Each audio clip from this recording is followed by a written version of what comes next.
I asked loads of my friends, if you had to ask one question of Thom Yorke, what would it be? Why are you such a miserable bastard?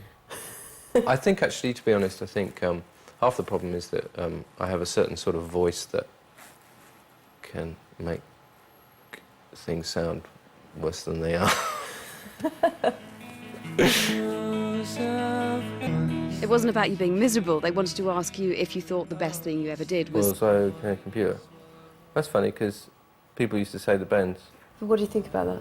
So maybe give them another 5 years, maybe they'll say Kid A, maybe not. What made you feel you wanted to do something on your own? Mostly it was to do with the fact that there was a sort of growing pile of things that I wanted to finish that would have been extremely dull if it had been a band thing, because they were done on computers. You know, it was all programming, and it wouldn't have really made sense to sit around with all 5 of us gazing at a screen. The lyrics on The Eraser, they're very provocative, some of them, aren't they? Are they? Well, I found them so, and... Oh, OK. Good, I think. There's the song about David Kelly. What made you want to write a song about that? The whole Hutton whitewash and the mewing and crying of Alistair Campbell, and then all the lies about going to war in the first place, and la la la, and going to these, you know, going to these protests with people on the line in the streets, even school kids, and all this sort of madness going on. And then in the middle of it, this one poor guy who just seemed to end up being like the focus of a certain terrible energy. Do you hope or deliberately set out to try and provoke people to think about some of these things through your lyrics? I don't have a problem with writing about things that may be seen as political, but I don't really think it's not political music. It's just part of what's in front of me. Do you write almost a sort of kind of catharsis? Desperately trying to write songs that are fantastical and make life-affirming in the sort of all the right ways, but I personally think that that's what the music's supposed to do. And if you write the words correctly, you could be absorbing all this stuff, but really the whole point is the music flows over you. Music basically is like mathematics, you know. You're trying to form patterns that make you understand what is around you, and patterns that help you get through the next day. Like when I listen to the radio and stuff, when I hear a new piece of music that I've just got to get hold of it, because I know it's going to help me through a particular thing until the next one, or it's like life-affirming. The whole point of music is it's life-affirming. The sickness of it for me, the bit I couldn't deal with, was that somehow this is a reason to exist.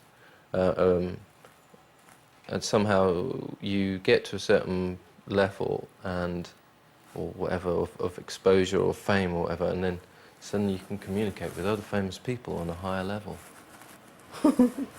And like waft around going, hi. And that was I just kind of thought that was a bit peculiar.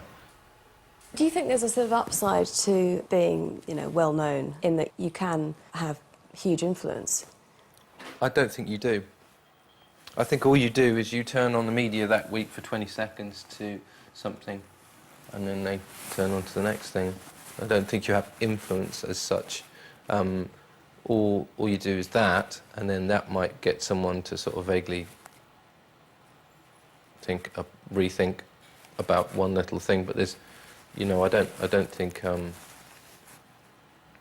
think people are perfectly capable of making their own decisions, and God help them if they listen to me.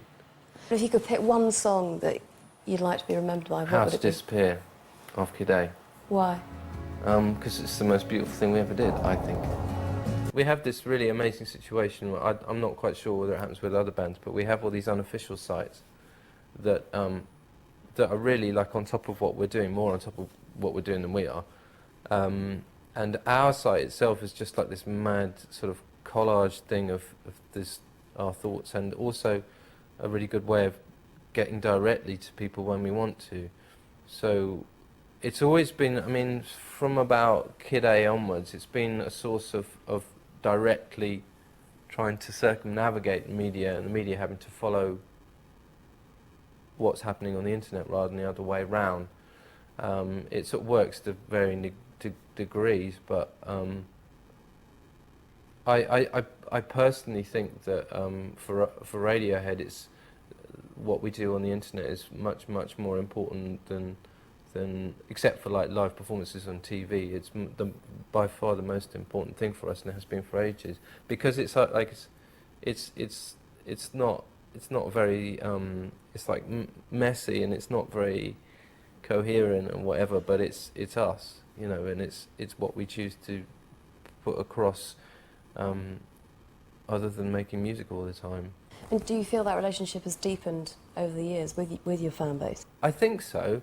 I mean, the most fun we have is when we do these things, the webcast things that we used to do, and we still do sometimes, which is just it's this mad situation where, you know, thousands of people are watching, and you know, and they're talking about what you're doing. You can see it on one screen, and you're seeing what you're doing on the other, and with this, you know, you like a pirate TV thing, and that's really, you get massive buzz out of that.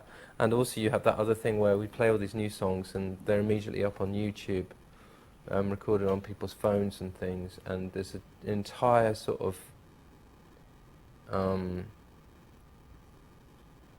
energy to that whole thing, which is completely outside of your Sunday supplement music critics or whatever, which I think I find really exciting. It's really amazing, especially when we travel, when we go to America and stuff, how important it's been for us, and how there's sort of like an honesty about our relationship we have with the fans when it's through that, which I think is great. I don't like having mediators with their own agendas. Obviously, no one would, given the choice.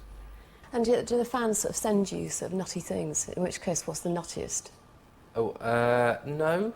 No, not Oh, really. you know, I that's mean, because you're not famous enough, obviously, anymore. no, we used to get the nutty thing. No, now you have people saying, "That was great the way you changed the chord in the end of it." And you're like, okay. Is that worse or better? No, that's all right. You know, sometimes they're right. Sometimes you really should put that verse back in. Okay.